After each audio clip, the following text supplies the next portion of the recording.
Hey, hey, hey. How everybody doing on this good Friday night?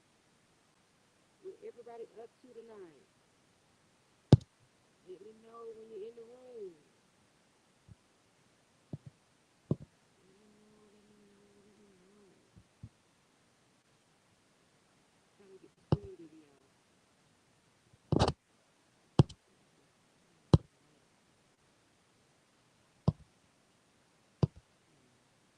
Just can't get that screen video. Hey, hey, Miss Ryan. Miss Ryan. Hey, sis. Hey, how you doing tonight?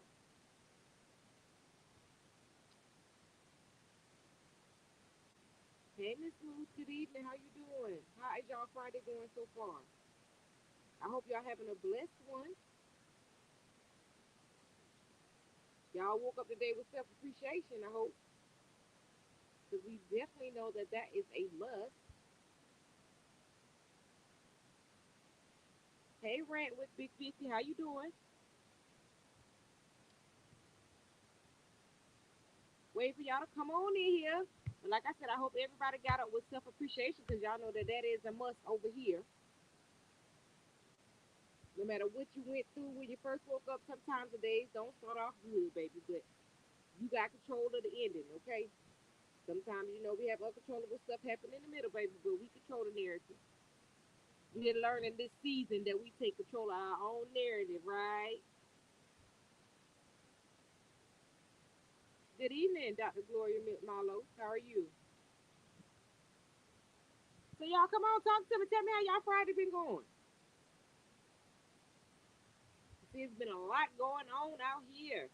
Definitely a lot going on out here. It's been crazy out here.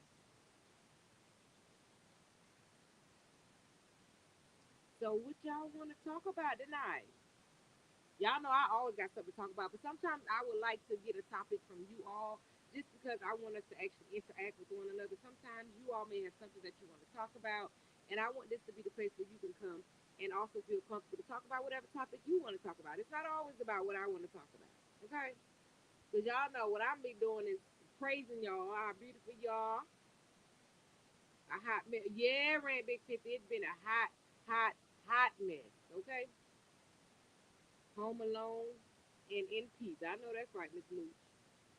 It has been a hot mess out here. I don't know if y'all be all over YouTube like I do, but I do, um, you know, watch a lot of different channels and stuff. It's been a mess out here, baby. Yeah, but mm-mm. Well, what y'all want to talk about? Is anything on y'all heart that y'all want to talk about? Anything that you may be fighting with that you just want to see, maybe if see it from different avenues, because sometimes that's what you want to do. Sometimes you're questioning something and you want to know if your perspective may be right or if other people may feel the way you feel, to try to help you come to make a decision on something important in your life. Sometimes, we need that.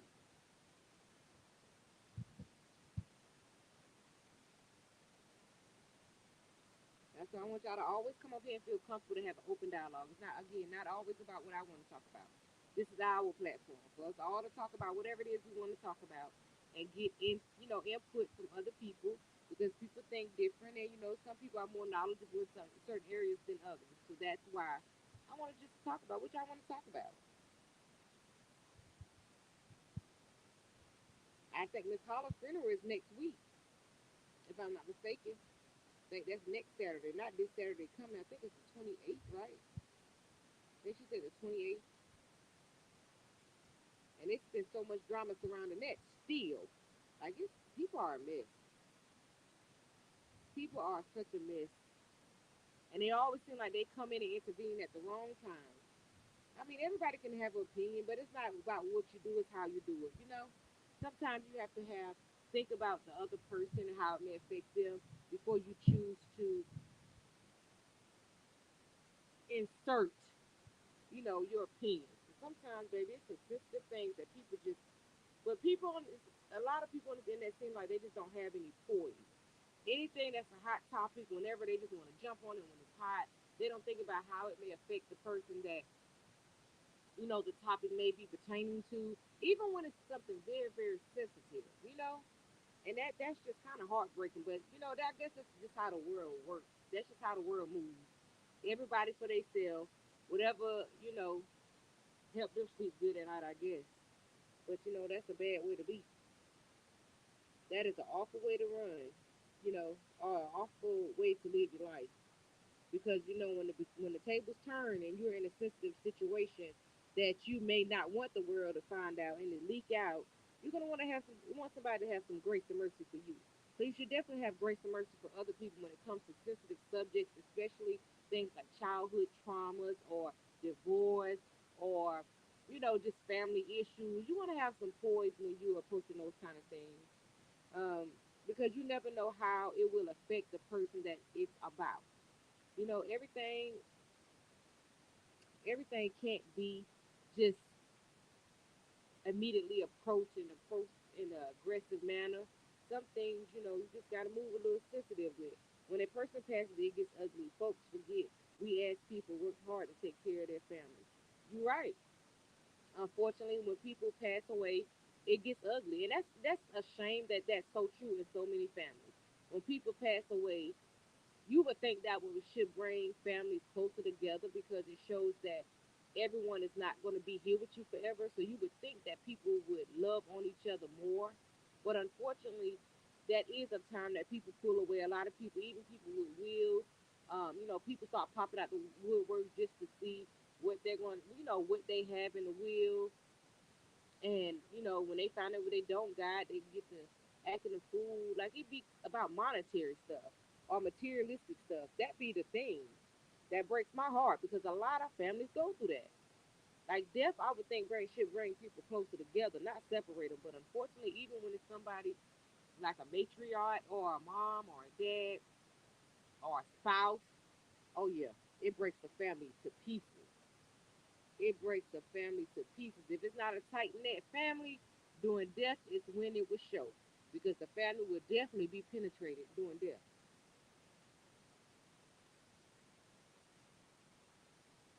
So that it's a sensitive subject. It's sad. It's just so sad to see so much. It's like sometimes you think that social media has taken the humanity out of people.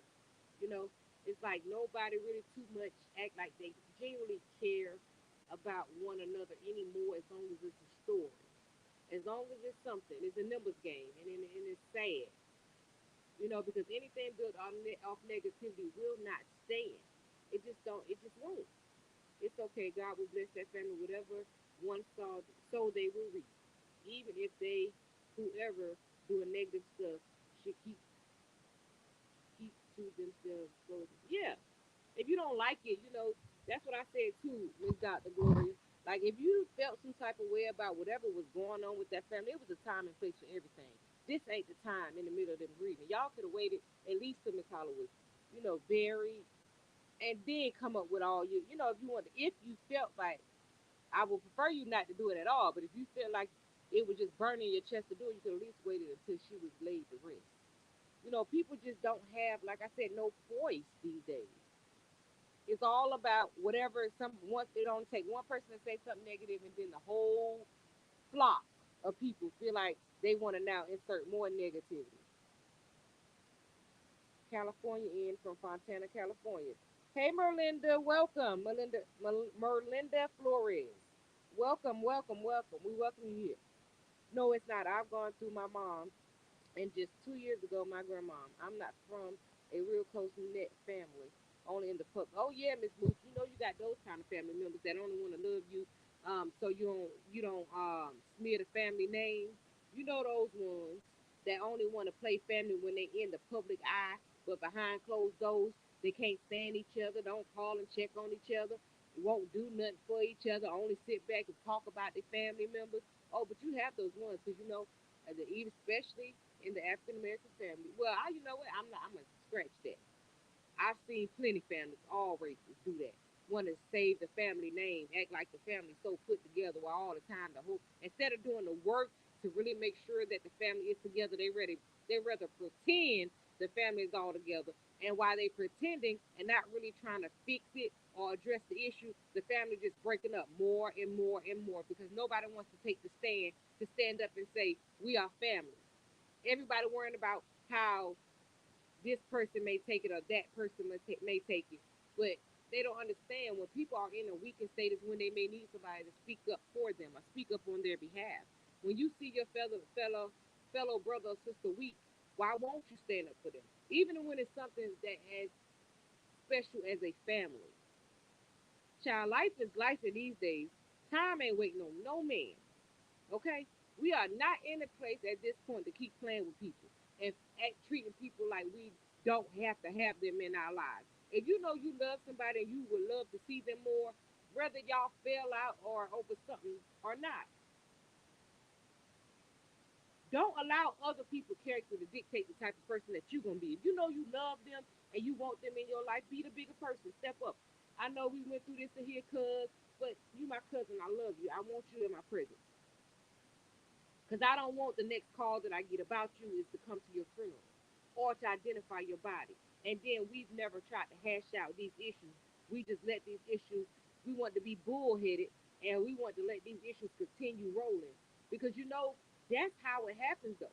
The ones that you don't reach out to, then that next call you get, they gone. Now they gone. So now y'all can't have any apology. So now you live with that for the rest of your life. Every time you hear that person's name, you think about what could have been done, what should have been done, but you was too bullheaded because you felt like, oh, they was completely in the wrong and you wasn't gonna be the one to apologize. Get over that. Get over that. Be who you are all the time in any aspect of your life. Stay true to who you are. Don't let a person pull you down to where they are, because then that makes you as bad as them. We all know our family members. We know which ones are the worst, but you choose to love people for who they are, not who you want them to be. Everybody has a right in this life to live their life according to the way that they want to live it. Learn to love people through their indiscretion, like God loves you through yours, and probably still loving you through a lot of things that He would not like, but you still do it because you're imperfect. So give everybody else around you that same grace. Give them that space to be imperfect. Because an imperfect person is a real genuine person. A person that got to put on a mask every time they come around you or alter their ego or alter their character just to fit in your space is not a real genuine person. You really don't know who's sitting beside you because they just trying to craft themselves to fit in your artwork. I'd rather somebody be real around me, and either I'm going to choose that I can be in your space, the type of person that you is, or I'm gonna choose that I can't.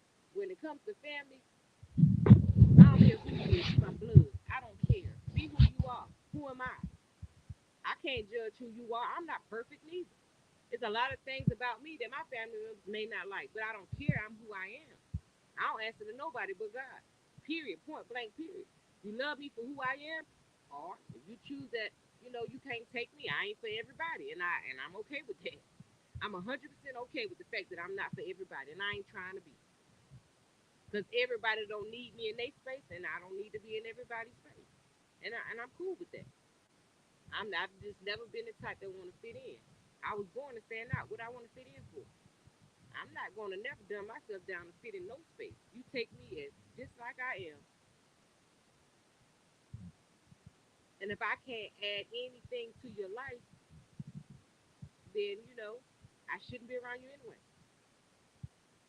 If I can't turn your bad day good, or do my best to try to turn your bad day good, or I try, if I can't try to uplift you when you down, or help you when you down, or be your secret diary, things like that. If I can't offer the little things that are priceless, I don't need to be in your space. But like I always tell my family, love me through everything. Yes, yes, it was.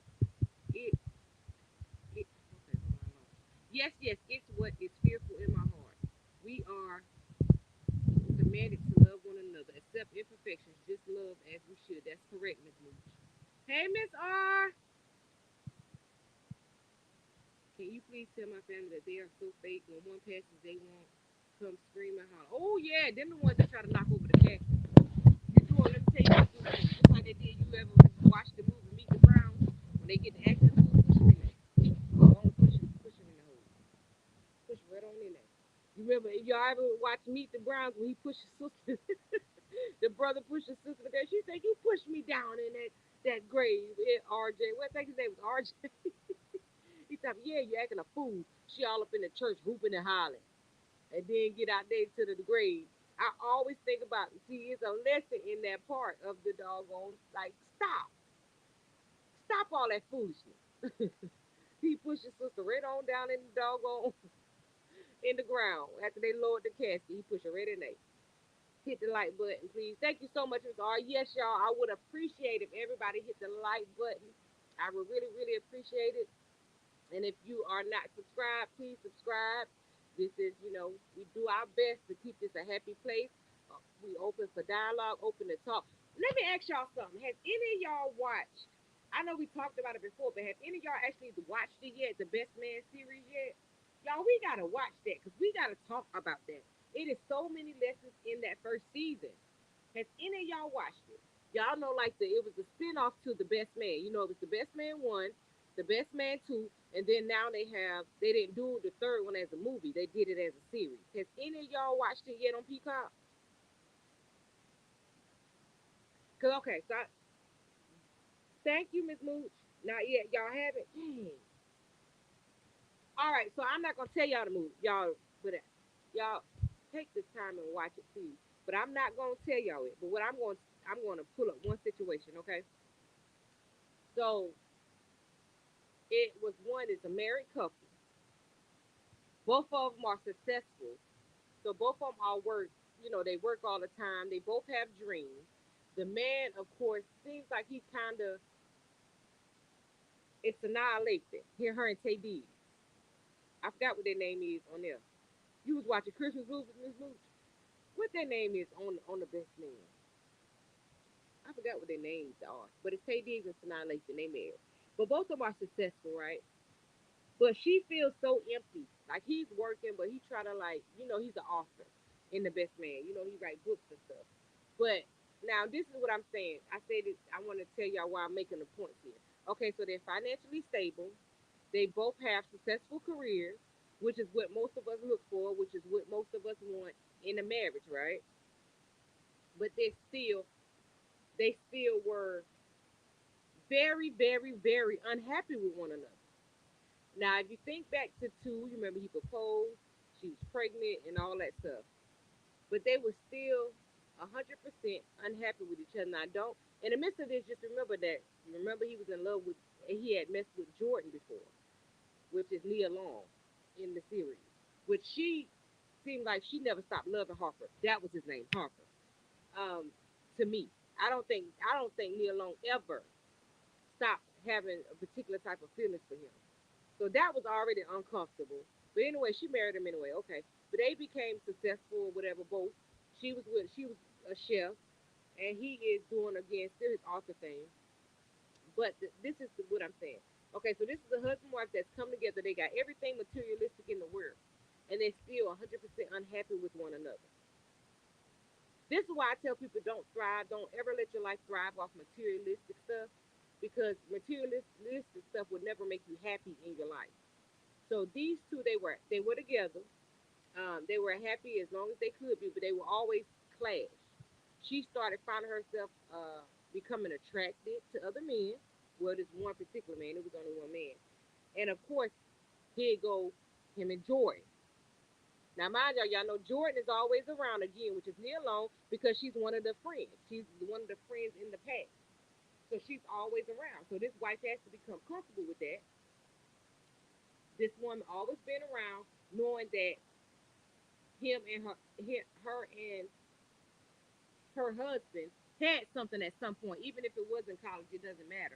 They were still, you have to be a very, very, very strong and secure woman to know something like that and still be cool with them hanging out without you, and them still hanging out every day. And she trusted that, and it ended up failing her at the end because what's the final thing is that I can't tell y'all to move because you see y'all ain't watched the series. I told y'all to watch that series weeks ago, but hmm, it's on Peacock, y'all. Come on. watch it so we can talk about it. There's so much good stuff in there. But basically, they ended up separating, and she ended up going to Ghana. Now this throws up a whole nother thing because now you understand this. They have a child now. You know they have a little girl. So of course the baby going with the mom. So now he's outraged, like, oh, you can go, but she can't go. You can go, but she's not leaving. So it's this big thing. Now you know you don't want her. You're not happy with her. She's not happy with you. But y'all think that y'all supposed to let this child keep y'all together. See, the thing with that is you cannot let a child keep a relationship together either. Because if y'all not happy with each other, what are you really doing for that child? There's so many marriages with people that are just together for the kids. But you don't think about the fact that the kids see y'all arguing. The kids can feel the tension in the home, even if they don't say nothing. They can feel it that mommy and daddy really don't love each other. I don't care how much you try to show affection in front of them, maybe kiss or try to make them feel comfortable. The children can feel it. They can feel that mom and dad ain't happy with each other. But so many people stay together for the kids. But Sanaa Lathan wasn't having it. She didn't care. We're going to Ghana. He's like, oh, you can leave. So he tried this, tried to catch a tantrum and catch a fit. But his friends, what I appreciated was this. What I appreciate about the guys on the Best Man is they hold each other and they're best friends, but they hold each other accountable. You hear me? When one do something, they don't sit over there and sugarcoat it or make it right. They put it in your face. Like, what are you doing to yourself? And see, them the type of friends that I need. Them the kind of friends I want. Hey, Miss D Mad, how you doing? Them the kind of friends I want. They put it in your face like, no, you messing up. You know you and her ain't finna be together no more. So you know she gonna take that baby with her. You ain't, basically you ain't do what you needed to do. You cheated, and you caused this on yourself. Now she's leaving. Basically saying, love her enough to let her go. Don't be selfish. Don't be so caught up in yourself that you're gonna try to make this woman stay in an unhappy situation. You already done cheated on her. Now you want her to stay here where we all are, where Jordan still is, and continue to stay here and have to look Jordan in the face after you done cheated on me with her. And you never know what she feeling. But the biggest thing was nothing but making the child hurt exactly. And then making themselves miserable too. Because you can't force you once the love is gone, a loveless marriage is miserable. Once the love is gone, there's nothing else holding you. Even if you still stand there for the kids, you're not doing any justice for anybody. Because now you waking up every day unhappy. The person walking past you, you rolling your eyes like, wow, you still here. You know, and the only thing that you can find happiness in is when you see that child. But then do you think when you stay in a loveless marriage for a child, do you think that over time you start to regret the child? Have y'all ever seen that before? Because I actually saw a woman that was like that. She regretted the child. But I had to tell her this was about 3 years back. I said, how can you regret the child? She didn't ask to be here. It's a decision that you made. You gave birth to her. You decided to stay when you knew you were already unhappy. Again, that had nothing to do with the child. But y'all were you know, so tied up in one another and want to be so selfish with each other. Y'all want to play, tug of war with this baby instead of just making sure that the baby is healthy, even if it's in two-parent home. Y'all could have successfully had joint custody of the baby and make sure that the baby spent equal time with both of you all. Leave your own feelings out of it, but not stay in a house together when y'all know y'all can't stand each other. So now she got to hear y'all arguing every 2 days. Um, every little thing he do irritates you. Every little thing you do irritates him. Y'all, speaking bad to each other about each other. You don't have nothing good to say about one another. She got to hear you saying, "I hate the day that I married you," and him saying the same thing. So the child is hearing this stuff, but you think that she just satisfied because y'all still under the same roof. The child hears it, so the child knows that y'all are not happy together. You don't understand. Sometimes children take those emotions and they start to blame their sister, even though you don't tell them, "Oh, y'all just together for me." well, I'm just together, we just together for you, the child can feel that. And then they start thinking, am I the reason mommy unhappy? Am I the reason daddy unhappy? They start thinking like that for real. Yes, even told the child shouldn't have been born. Exactly. I wish I never had you. So now you got misdirected anger. You made a decision to lay down with someone that had a baby, but now you want to blame it on the kid when it don't work out.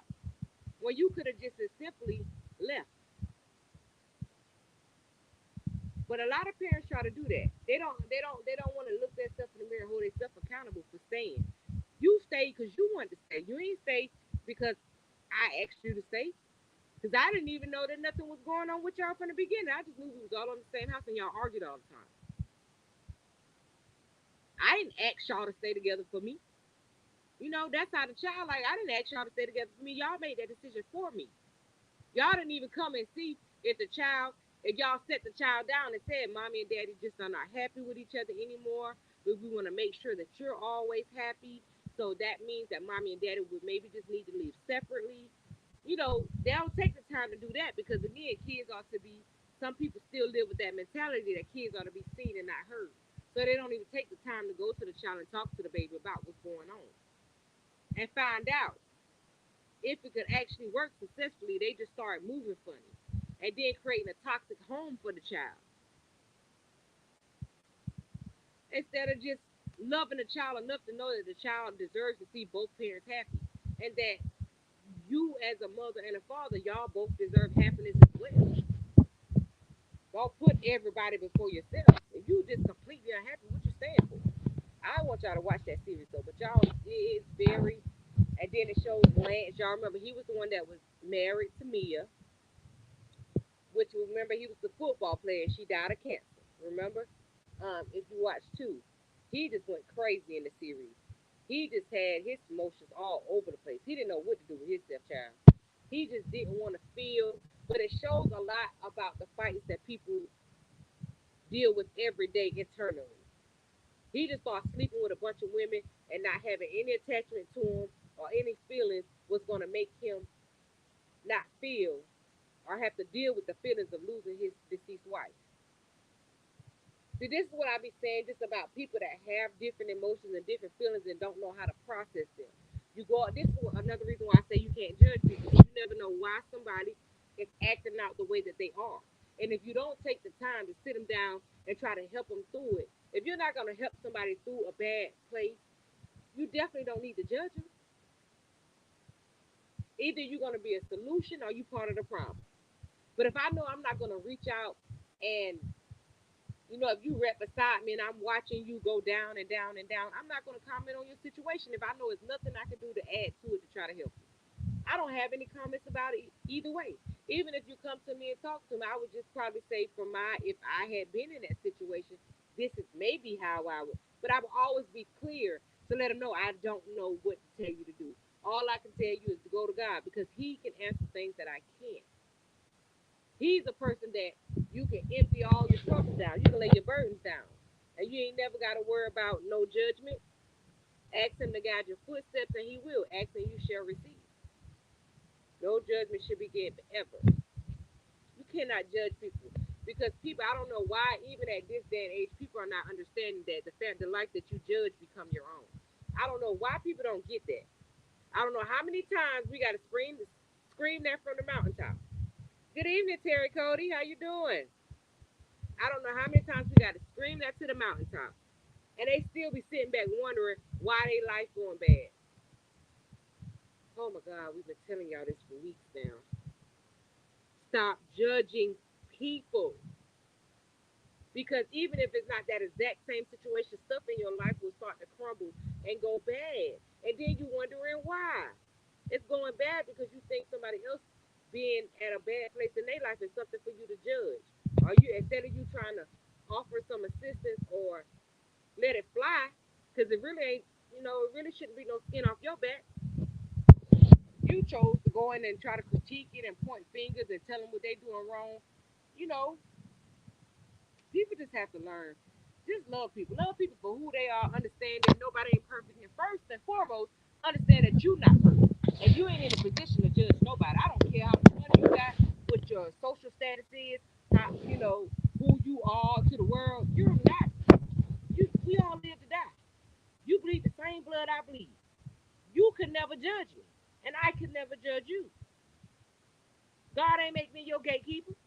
He ain't say I want you to go out here down here and critique every aspect of their life and tell them this for me.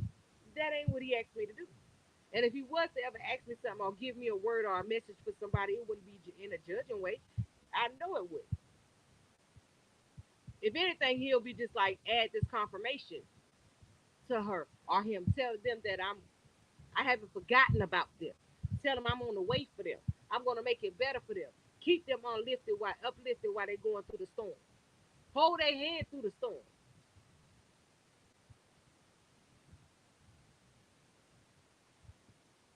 Let them know that my grace and mercy gonna follow them. But people in this today's world, they are so driven by materialistic stuff and monetary stuff that no matter how many times you say it, they don't change. Once it's already in them, it seems like it's in them. But I don't give up on nobody. I always believe that there's a change for somebody. Because, honey, let me tell you something. At some points in my life, I wouldn't have been considered a person with emotions, y'all, because I was so angry at life and at the cards that I was dealt. So I was so angry. So I didn't have pity for people. Believe it or not, I didn't want to because I felt like nobody had any pity for me, even as a baby. I'm like, where my pity supposed to come from? Ain't nobody never had no pity for me. Even when I was a little old child, nobody cared enough about me. So why I supposed to be the one having all the sympathy and empathy for other people? When all people want to do to me is point fingers and you know point fingers and judge every and critique everything in my life. Until as I got older, God showed me that you built this. Nothing nobody said changed your life. Nothing people said changed any aspect of your life at all. It didn't take anything from you. No matter what they wanted your life to be, they couldn't make your life be nothing. Every action in your life had a reaction based off of something that you did outside of, the stuff that was uncontrollable. But every other action, I had to look myself in the mirror. That's because you did this. You chose to be operating off of hurt, operating off and kept pitying yourself because of the cards that you was dealt instead of choosing to use those cards to build you a new deck. You let you kept letting the things that happened bad in your life victimize you. You allowed it to make you feel like a victim. You didn't let it turn that make you more powerful. You chose to walk around here mad at the whole world all the time. And that got me nowhere. Nowhere at all. Being mad at the world for things that they did not cause. Or even be still holding the hate for people that did it. It got me nowhere. It kept me stagnant. And no matter how much I tried to push, I still found myself in the same situation. Just keep it. It was like deja vu in my life. The same things continue to happen. People do so because are filled with hurt and pain. Yes, they need a healing, and that's fact. Because what you find yourself, that saying when they say you continue to do the same things, you're gonna have the same outcome. That is 100% true. You continue to have the same behavior, you will have the same outcome, and that's basically what happened. It just kept feeling like my same, like I was in some kind of war zone. The same things continued to happen because I wouldn't change my behavior because I felt like I was right. I was like, you know what? I'm supposed to have sympathy for people for. That ain't my job to have sympathy for nobody. Nobody don't feel like I'm their job to feel sympathy for. So no, I'm gonna keep doing the same thing. It ain't hurting me as I thought, but it was hurting me internally because sometimes I would even sit down to myself like, man, you shouldn't even did that.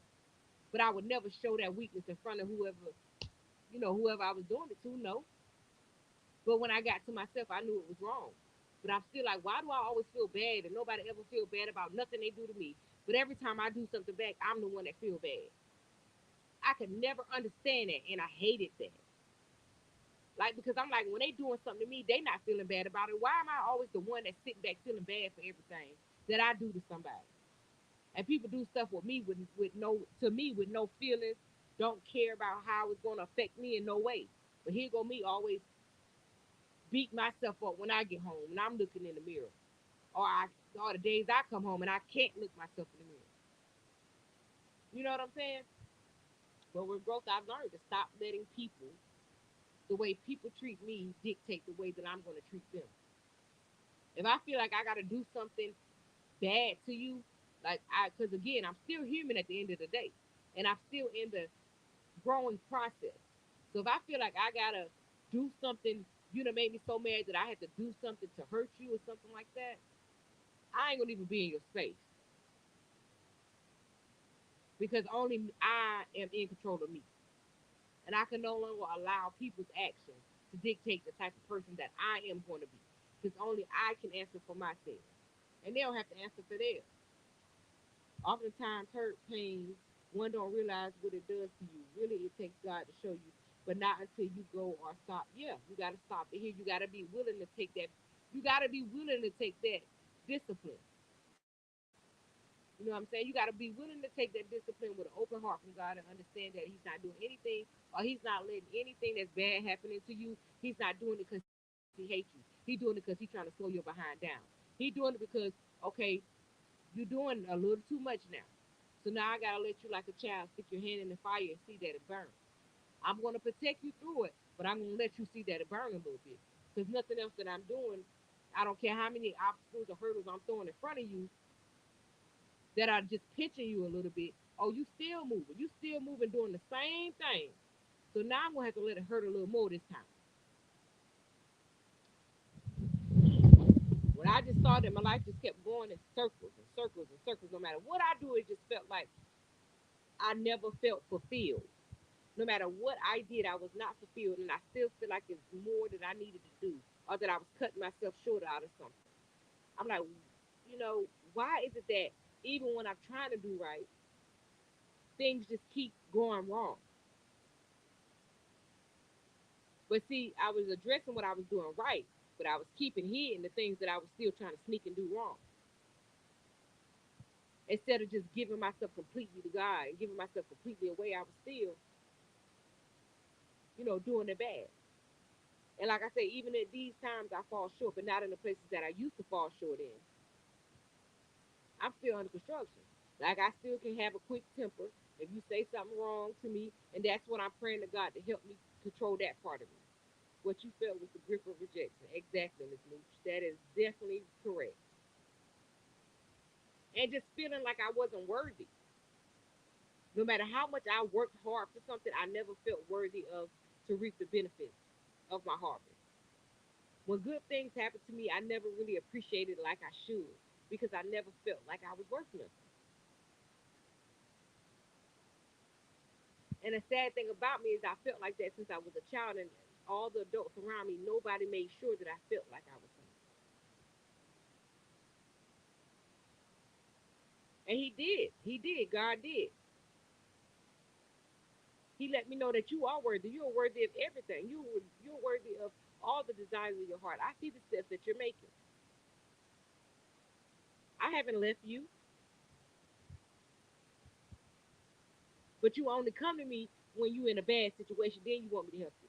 You would only take the time to talk to me when you were in a bad situation. You wouldn't just come to me and talk to me every day or thank me for waking you and your children up in the morning. Or you wouldn't thank me for just everyday life. You only came to me when you needed something from me. So He cut off the supply. Oh, I only hear from you when you need something. So let me show you. I'm gonna let you feel like I'm nowhere around anymore. Because the same thing you don't want done to you is what you're doing to me. You only coming to me when you need something from me. That's the only time you're gonna talk to me. Oh God, please, this bill due. God, please, I need you to perform a miracle for me. But you don't never just come to me and say, Lord, I thank you. Or Lord, I love you. You don't take the time just to come to me just because you're grateful. You come to me when you need me. But you complain and you cry to yourself when people treat you that way. When they only come to you for what you can do for them. But a lot of us treat God the same way. You only go to him when it's pain in your body. You only go to him when you don't know how that next bill gonna get paid. You only go to him when your marriage is under attack. You only go to him when your children are under attack. But you don't go to him just to say thank you. See, you ain't around. You don't think about God when your life is up.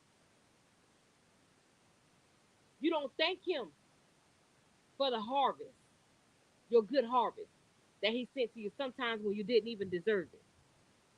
You felt like you were entitled to it.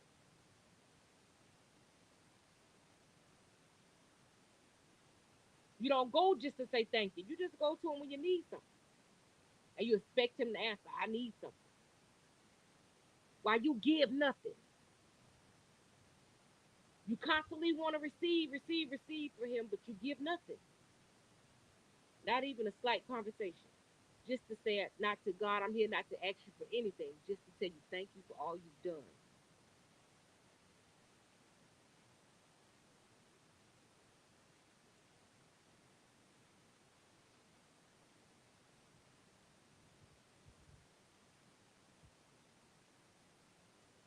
We can't just go to him, y'all, when we in a bad situation. We got to make sure that we acknowledge him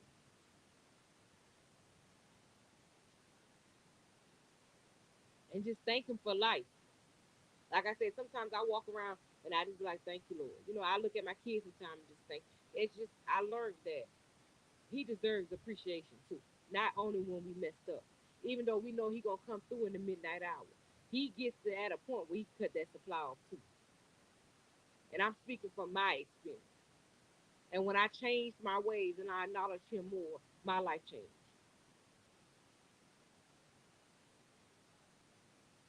And I tell my kids, make sure you pray to God and thank God every day because he didn't have to call your number. When you went to sleep, there's no guarantee. Every night you go to sleep, there's no guarantee you waking up. See, that wake up is the first blessing of the day. Make sure you acknowledge and thank God for that because he didn't have to call your number.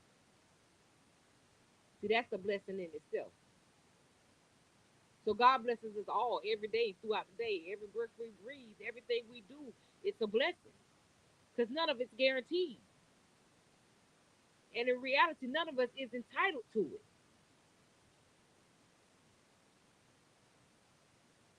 It's nothing that's guaranteed for us.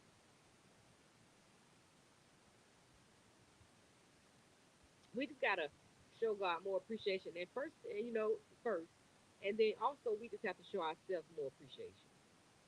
A lot of us just forget how worthy we are. A lot of us let the things that we've gone through in life dictate where we think we should be able to go. You limit your own blessings yourself and don't even see yourself doing it because you don't start to believe in everything in the world that everybody around you in the world tell you that you're not pretty, you're not worthy. Oh, you can't go there. Oh, you can't make it there. You can't afford to do that. See, that's your first problem. You going to people. What I learned about life and people is a lot of people claim they want you to do better. Yeah, they want you to do better, but never better than them. A lot of people want to keep you at a certain place in life, even when they just giving up on their stuff and they feel like they're as far in life as they want to go. They don't want to see you elevate a little past that. They want you either where they are or right up under them. And usually those are the ones that you love the most. When they see you excelling whatever what they ever thought that you could be, that's when the hate starts. That's when all of a sudden they start making up stuff about you. Oh, he or she think they better than everybody. Oh, this and that. But you still the same person. But it's their internal jealousy and envy of you that makes them think or see you through that glass. Like you changing. You still the same person. You don't even know what everybody's talking about. You still the exact same person that you was when you had $2 in your pocket. Now that you got a million, you still the same person that you was when you had the $2. But they want to see you different because your life took a turn for the better. When they really wanted you to stay where you were, they wanted you to stay in that struggling place where you had to pick up the phone and ask them, can you borrow $10? They wanted to be able to keep having those conversations. Oh, I'm tired of giving her money. She always begging. Oh, I'm tired of buying those churn pampers. Oh, I'm tired of having to help up with her rent in her life. They want to continue to have those conversations. But see, when God intervened in your life and changed that for you, now to them, instead of them just seeing the blessing in it all, I'm glad that her life is taking a turn for the better. Now they, oh, she thinks she's better than everybody. Now you want to create situations that don't even exist. Now you just want to lie. But if a person that's hurt inside can't see the grace and mercy, I'm typing too much. I'm going to say that God pursued me. I was hurt and felt unworthy. And that's when he comes, Mooch. That's what God say, I'll never leave you or forsake you. Sometimes he'll allow us to go through things, but he don't leave us. He give us the act of free will to do what we can do. It's just like you do with your children. You teach them, and then you give them free will to allow those seeds to grow. But when they go out into the world and they do everything other than what you told them to do, and you may tell them, "Oh, you can't," you on your own now. But before you let your baby fall flat on their face, what you gonna do? Before you let your child's situation kill them, what you gonna do? I don't care how much you've been making them, you've been giving that hard love and that tough love. Oh, I'm not finna come in here. I'm not finna come save you. I'm tired of talking to you. You talk all that mess. You put them out your house. You do all that because they deserve it in the time because they got to learn that don't play with mama or daddy. Appreciate what you got. But before you let your baby die in them streets or before you let your baby fall flat on their face, what you do? You go save them. But you got to let them go through the hard times. So this time when you save them, they're going to appreciate you more. They're going to know they got a feeling of what life is without mama helping me, without daddy helping me. So I know that that's not a good feeling. I ain't in a position in my life where I need to be in that situation. So now what I'm going to do? When I come back, I'm going to appreciate mama and daddy more. I'm not going to no longer treat them like an option. They a priority just like they make me a priority. I'm going to love them more. I'm going to stop taking them for granted. I understand that I'm not entitled to nothing. What they give me from the heart. What they do for me, they do it because they love me, not because they got to.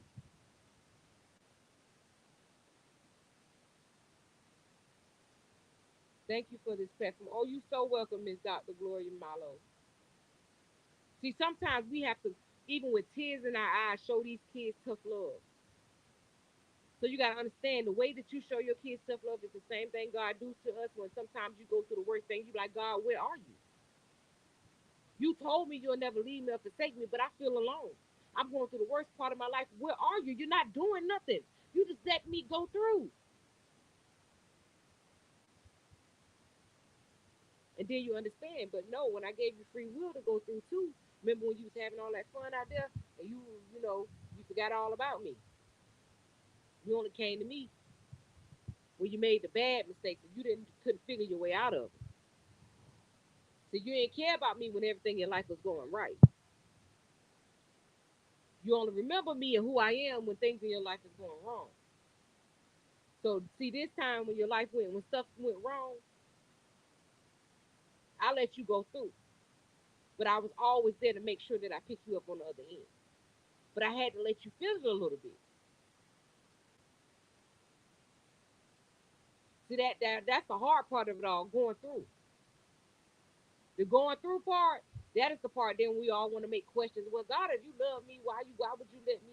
But you don't want to see what you did to get yourself in that position. Now you want to blame God. You don't want to blame yourself for nothing.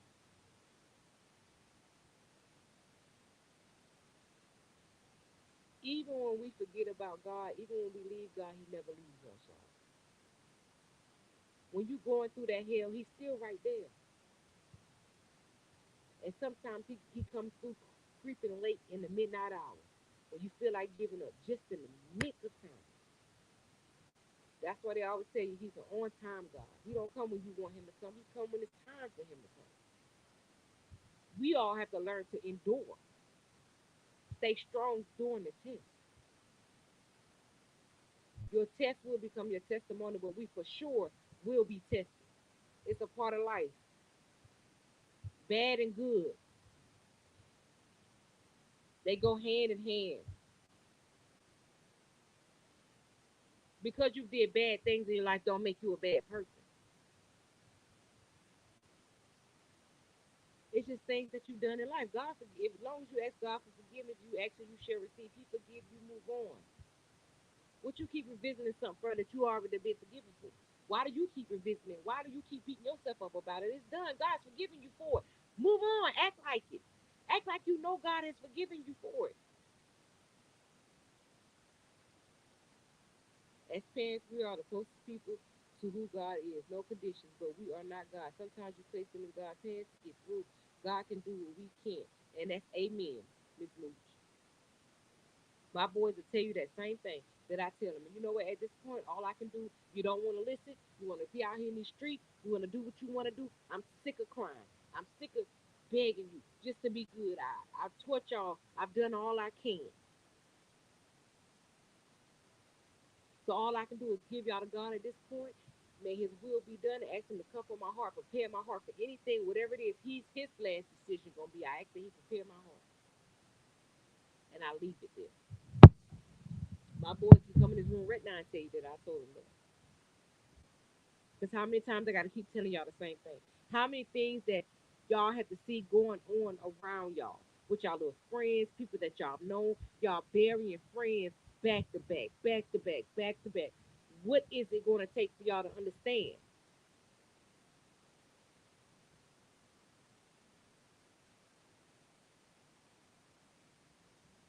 Like if seeing stuff firsthand happening all around you and you don't learn a lesson from it outside of what you already been taught all your life, what else is it that I can do? So I put you in God's hands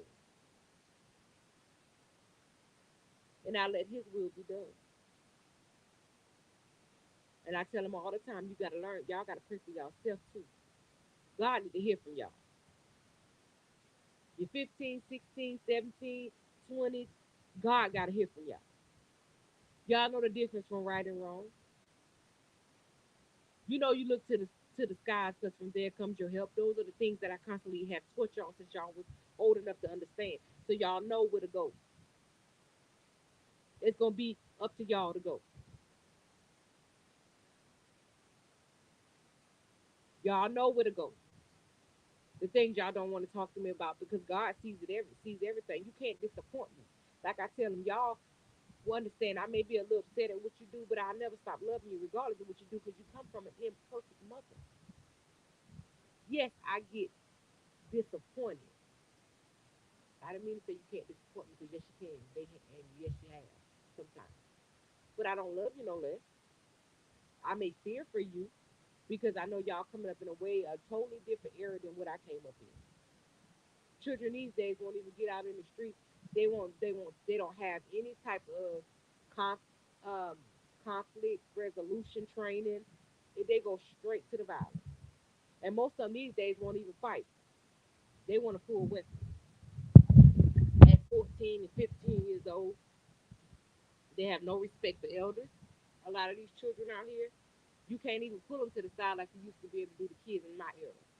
Take your behind home if they see them out there doing something. Or you got to be real fearful as a dog, waking up, walking up, and breaking up a fight between kids because one of them may have a gun, a weapon,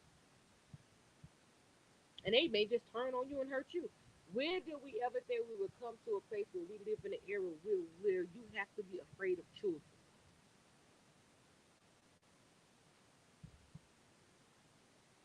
That is what we live in right now. You have to be afraid of children. And I mean children, children, little children, 12, and I say 12 and up. Well, that other little boy was 10 that did that to his mama over a doggone video game. Y'all, that's what we living in now. And I know, listen, I was born at 81. If y'all, I don't know, we ain't used to this. I had two sons, 42 and 26. Both were taught God. Both chose the streets. The 26-year-old didn't like sleeping on benches and came home begging. The other is still there. And he'll come home too, Miss Mooch. And that's the thing. That's how it is. And that be the hardest thing for us moms, especially the fathers. They are they more hard. Like let them learn. But you know, mamas, we more nurturing. we talk that jump. As soon as they were, oh my baby, Lord, my baby, I know, Lord, please cover my baby. Praying and crying, praying and crying, calling their phone 1,000 times, but you know it's the best for them because they're not going to appreciate what they had until they don't have it. A lot of them are like that. They feel entitled to you. You know, no, baby, that ain't how that works.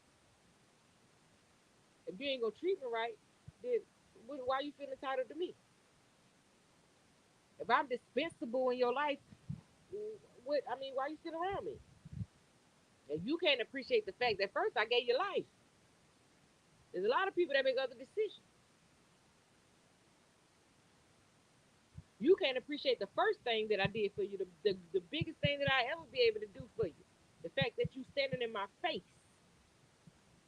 You understand?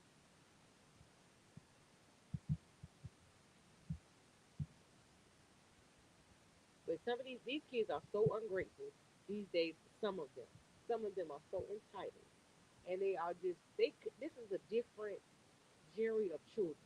I never seen nothing like what I see now. I never seen grown people. I actually hear grown men that will be having a conversation just talking about the children of the day.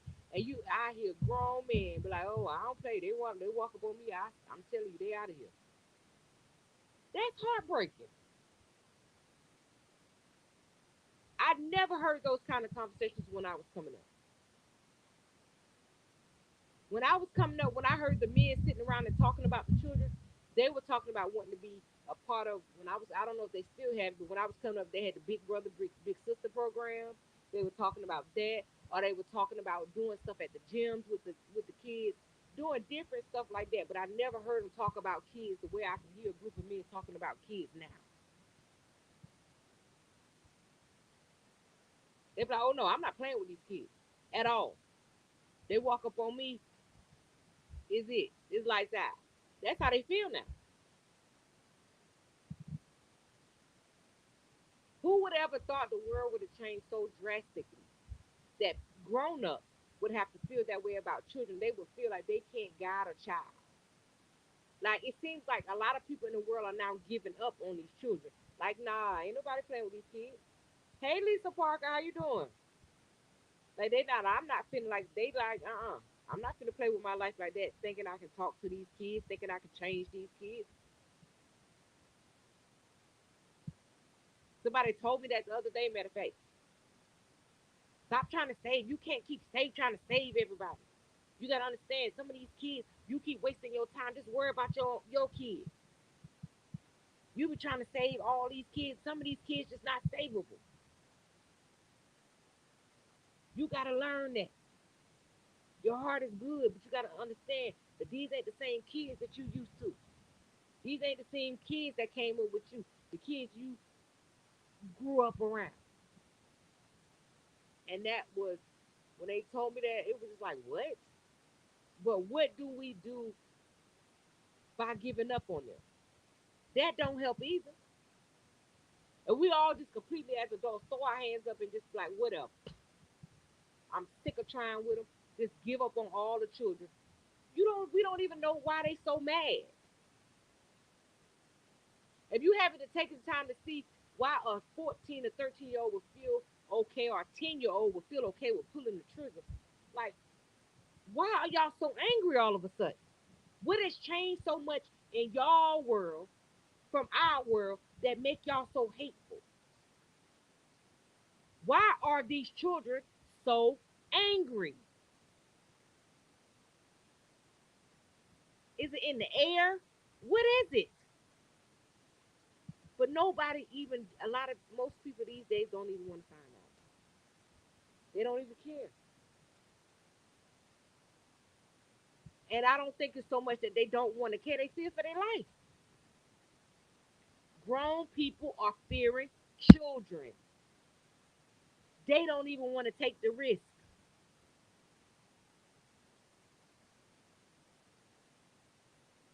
So what does that leave us? I'm 61. I don't give up on them. I taught those who folks were calling throwaway. And those are the ones that need us the most. But people are now at this point, they don't want to walk up in the trenches with those the roughnecks. They're like, please, you mess around, don't come up out of there. They're like, you gonna put your life, you got your own kids, you gonna keep walking up on it thinking you can save everybody.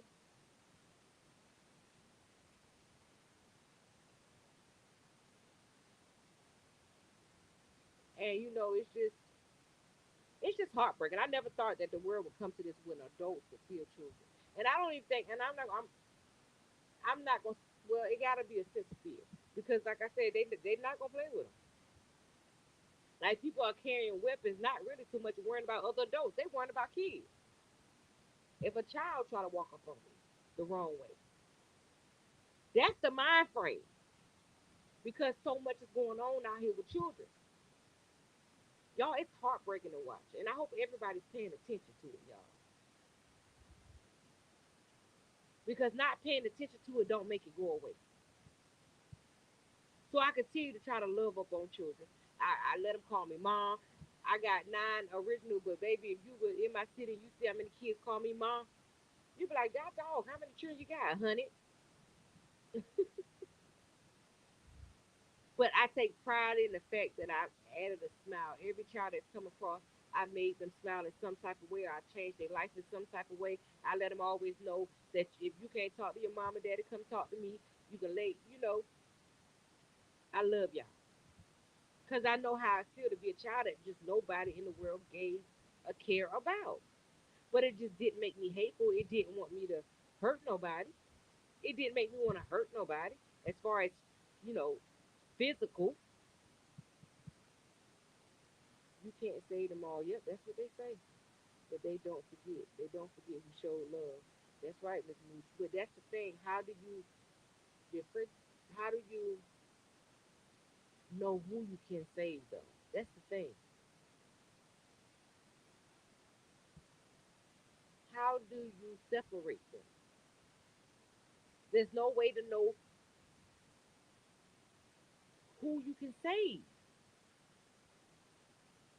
So at some point in your life, you come in encounter with both the ones that you eventually that your life, what you give them, may make an impact on their life, and then you have those ones that no matter what you're doing, they may be in front of your face like you're making an impact, but as soon as they out your face, they right back to the same gangster mentality or doing whatever it is they doing. But at the end of the day, don't both deserve to be loved in some form? If they, especially if they're not getting it at home, they still need to feel like they are as valuable as the children that really want to change. You see what I'm saying? Because even when they're in that bad, evil spirit or that evil space in their head, they can always think or hear the words that you spoke to them at some point, and hopefully it'll make them put that weapon down and make a better decision. So it's just like you still have to pour into all of them. But that's the thing. That's right. Plant the seed of love. That's exactly right. Still plant the seed and just the same thing you do with your own. Plant the seed and pray to God that it grows. But that's the thing, it's so hurtful because just like me, I take it to heart. Even when one of my babies, they still that I've encountered in life, they still chose to go the wrong way and something happened to them. Then I'd be like, oh, see, I must have didn't do enough. So then you start beating yourself up about it. So it's just like it's just no right answer for that particular situation. But I just want everybody to understand my voice. If there is a child in your area that you can help, please help. Even if you feel like they did lost, be careful, but at least try to help. Even if it's just a kind word. Even if just to say, because some kids walk around not even feeling like they worth nothing. If you just walk, oh, you so handsome, or you see them feel like they coming up short somewhere. If you could help them, you know, even if you do it from a distance, still a safe distance, even with those rough ones, 'cause you got to be real, real careful now. These children ain't nothing, a lot of them ain't nothing to play with.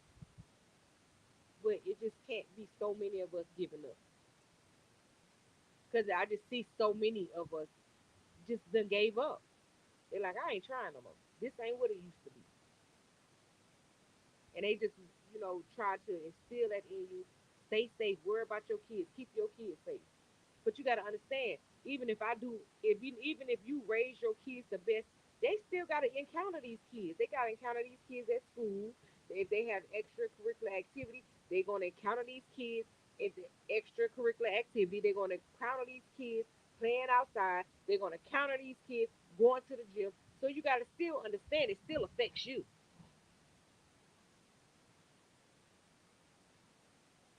even if it's an area where you reside, because your children have to be outside. Your children can't be with you 24 hours a day. So you still have to try to do the best you can to help the children, because your children still have to encounter these kids. And if these kids are just walking around just hateful,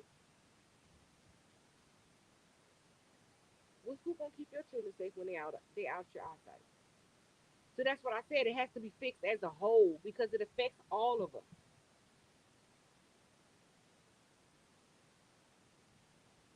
But like I said, in this situation, I see it from both sides now. And it took my baby to go through what he went through back in March of last year for me to get it. You know, God lets you know, they come back and let you know.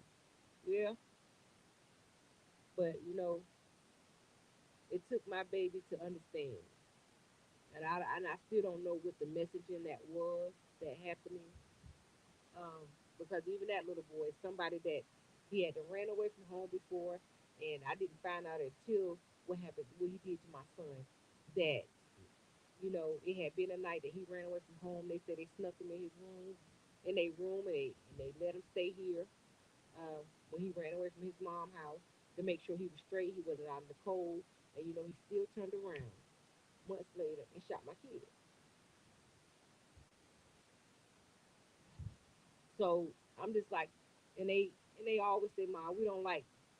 Matter of fact, my oldest son told me that about 2 days ago. He said, "I hate I have the heart that you got." He said, "I hate that I took that from you." And I said, "Why do you say that?" He was like, "Because my people be trying to run over good people." And he said, "I wish I didn't get that from you." And it kind of made me sad.